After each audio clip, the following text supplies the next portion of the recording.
Okay, so ever notice how we can, send people to the moon? Build these insane computers that fit in our pockets, and even create little tiny robots that swim around in our bloodstreams to fix things? Wild, right? We've got all this fancy tech, all these smart people, and yet, we still can't figure out how to stop that one annoying itch on your back that you just cannot reach. Seriously. You contort yourself, you use a coat hanger, you even try that weird yoga pose your aunt does, and nothing. It's like the universe has a specific, highly personal, and deeply irritating way of reminding you that even with all our brain power, some things remain utterly, ridiculously beyond our grasp. It's a cosmic joke, really. A little poke from the universe saying, yeah, you can build a rocket, but can you scratch that spot without looking like a pretzel that lost a fight with a hedge? It's a fundamental flaw in the human design, and nobody talks about it. We're all just out here, silently suffering from inaccessible itches. It's so obvious, yet so overlooked. Why do we have these phantom itches that seem to actively evade our attempts at relief? Are they a primitive form of pain receptor activation that's gone haywire, or is there a deeper, philosophical reason for their existence? It's almost as if our own bodies are designed with a built-in frustration mechanism, a constant low-level annoyance to keep us humble. And the worst part? It's always just slightly out of reach, always taunting you. It's the ultimate, unsolvable puzzle of human existence, right there on your own epidermis. Yeah, your body is weird. Now let's dive into another one of those utterly baffling everyday occurrences that, for some inexplicable reason, none of us seem to have cracked. Think about socks. Specifically, the phenomenon of the vanishing sock in the laundry. We all go through it. You put in a pair, perfectly matched, ready for their clean, cozy journey. Then the dryer hums its mysterious tune, the cycle ends, and out comes one sock. Where does it go? Does it have a secret portal to a dimension populated solely by single socks? Is there a tiny sock-eating gremlin living in your washing machine, meticulously selecting its victims one by one? We've got advanced algorithms that can predict weather patterns with astonishing accuracy. We can translate languages in real time, but we can't, for the life of us, figure out where the other sock from a pair disappears. It's not like it's trying to be stealthy. It's a piece of fabric. It shouldn't be able to just dematerialize. We've tried everything. Sock clips, mesh laundry bags, even tying them together, but the sock thief always finds a way. It's a universally shared, minor inconvenience that feels like a betrayal by our own appliances. It's a testament to the fact that despite our technological prowess, we are still utterly defeated by the mundane, the domestic, the utterly trivial. It's almost as if the universe enjoys watching us fumble through our laundry, eternally searching for that one missing piece of our sartorial puzzle. And then there's the age-old mystery of why we sometimes forget why we walked into a room. You're on a mission, a clear objective in your mind, you stride with purpose towards a destination, and then, bam, you stand there, completely blank. Your brain, which can recall the lyrics to that song you haven't heard in 20 years, or the exact plot points of that obscure movie you watched once, suddenly decides to go on vacation. It's like a temporary hard drive crash, but only for your immediate intentions. You have to backtrack, retrace your steps mentally, trying to jog the memory. Sometimes, staring at the place you've arrived at triggers it, and you have that aha moment. Other times, you just give up and wander back to where you came from, hoping the original intention will magically reappear. It's incredibly frustrating, especially when you're in a hurry. What is this brain glitch? Is it a built-in feature to encourage mindfulness, forcing us to pause and consider our actions? Or is it simply a sign that our brains, while capable of incredible feats, are also surprisingly prone to little hiccups? We can analyze complex data sets, but we can't reliably remember why we needed to get that butter from the fridge. It's a humbling reminder that even the most advanced biological computer we know has its own, very peculiar user errors. Finally, consider the simple act of trying to fall asleep. We have an entire industry dedicated to helping us achieve this seemingly basic biological function. We've got blackout curtains, white noise machines, meditation apps, even specially designed pillows that cost more than a car payment. Yet, for so many of us, sleep remains an elusive, frustrating battle. Your body is tired, your eyes are heavy, but your brain decides it's the perfect time to replay every awkward conversation you've ever had, worry about things you can't control, or meticulously plan out the entire next day down to the minute. It's a bizarre paradox. The more you try to fall asleep, the more awake you seem to become. We can understand the mechanics of the universe, send probes to distant planets, and manipulate genes, but we still haven't mastered the fundamental process of simply shutting off our own consciousness for a few hours. It's a biological imperative, something our ancestors likely did without a second thought. Yet we, with all our advanced knowledge, are constantly struggling.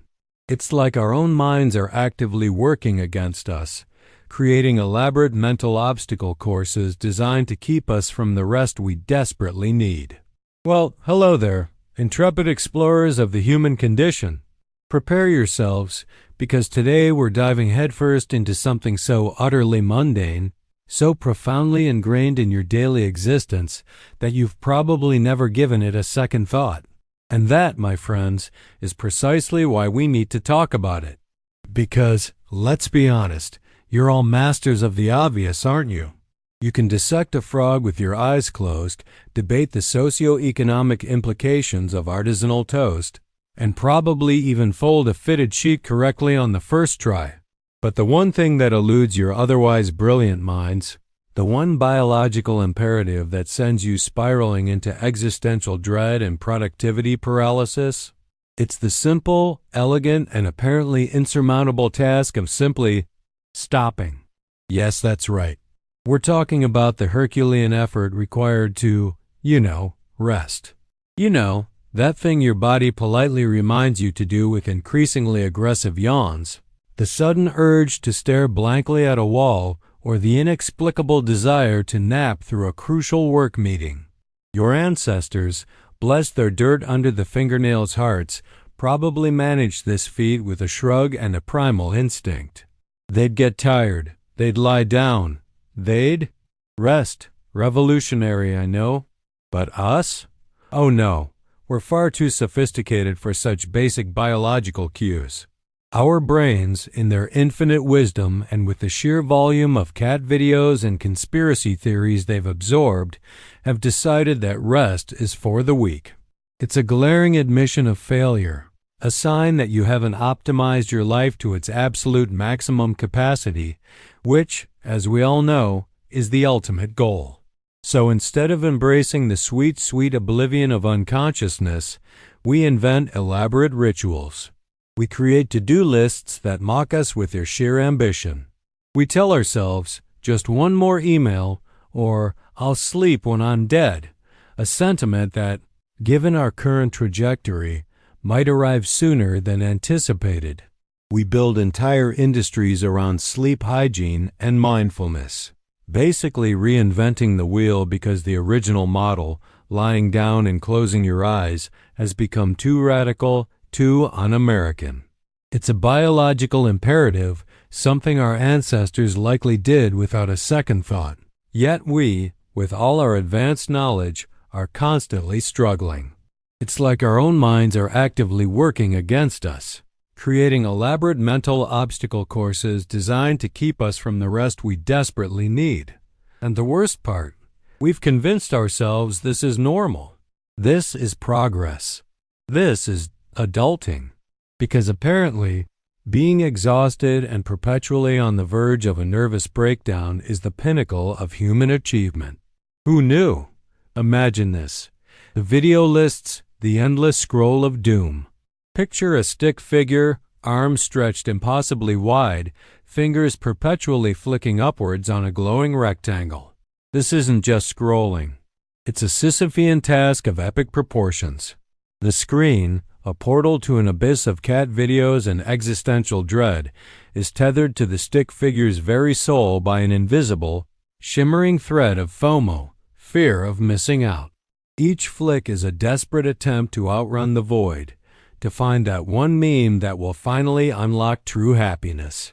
But the void is vast and the memes are many, each one promising fleeting amusement before dissolving into the digital ether, leaving our hero even more hollow. He's trapped in a quantum loop of scrolling, simultaneously trying to discover the meaning of life and the perfect recipe for microwave mug cake. The irony? He's also scrolling for productivity hacks to manage his time better, which ironically are all being consumed by the very act of scrolling. It's a recursive nightmare, a hamster wheel powered by battery drain and lost brain cells. He's the digital Sisyphus, forever pushing a pixelated boulder uphill, only to have it roll back down in the form of a sponsored ad for something he definitely doesn't need. And the best part? He'll keep scrolling. It's in his digital DNA. He glances at his reflection in the dark screen. A faint outline of himself stares back, a ghostly echo of a person who once knew sunlight. This digital self-immolation, this voluntary descent into the rabbit hole, is fueled by a primal urge to connect, or perhaps, to simply avoid the terrifying silence of his own thoughts. The glowing rectangle promises connection, a bustling digital marketplace of ideas and dopamine hits. But in reality, it's a gilded cage, its bars fashioned from notifications and algorithmically curated content. He's not just scrolling. He's actively digesting the internet, one fleeting image at a time, processing it into a potent cocktail of envy, misinformation, and an overwhelming desire for snacks. The screen glares, an all-seeing eye that knows his deepest desires and his most embarrassing search history. It whispers sweet nothings of validation and engagement, all while meticulously cataloging his every click. He's a fly caught in a digital spiderweb, his every movement fueling the spinner's insatiable appetite for data. And just when he thinks he's reached the bottom, another piece of content appears, an irresistible siren song that pulls him deeper into the digital ocean. He's adrift, a digital castaway on an island of infinite scrolling. And so, our protagonist, having bravely navigated the labyrinth of infinite scrolling, finds himself once again at the precipice of digital oblivion. He's pretty sure he just saw a talking cat wearing a tiny hat, which, you have to admit, is a bold statement even for this particular corner of the internet. Honestly, your body is a joke and nobody told you. Especially when it decides that 3 hours of watching strangers organize their spice racks is a perfectly valid use of its precious time. We've seen him lose track of days, confuse reality with sponsored posts, and develop an unhealthy relationship with the refresh button. It's a testament to the sheer, unadulterated absurdity of it all. The world wasn't built to make sense. Not when algorithms can curate your entire existence based on what you accidentally searched for at 3 a.m. after a questionable late-night snack. Remember that brief moment he thought he'd found enlightenment in a video about competitive dog grooming? Yeah, good times. But here we are, back in the loop, staring at another thumbnail that promises to reveal the secret to perfectly air-fried pickles. It's a wild ride, this digital existence, a constant negotiation with the bizarre and the baffling. Perhaps the true victory isn't escaping the endless scroll, but learning to appreciate the sheer, unhinged wonder of it. Maybe the goal isn't to understand why a synchronized swimming routine performed by otters is trending, but to simply acknowledge that it is. So, as you close this window, ponder this. What glitch do you live with every day? What peculiar rabbit hole have you tumbled down that makes you question the very fabric of your sanity? And more importantly, are you going to share it with the rest of us? Because let's be honest, we're all in this delightfully nonsensical boat together.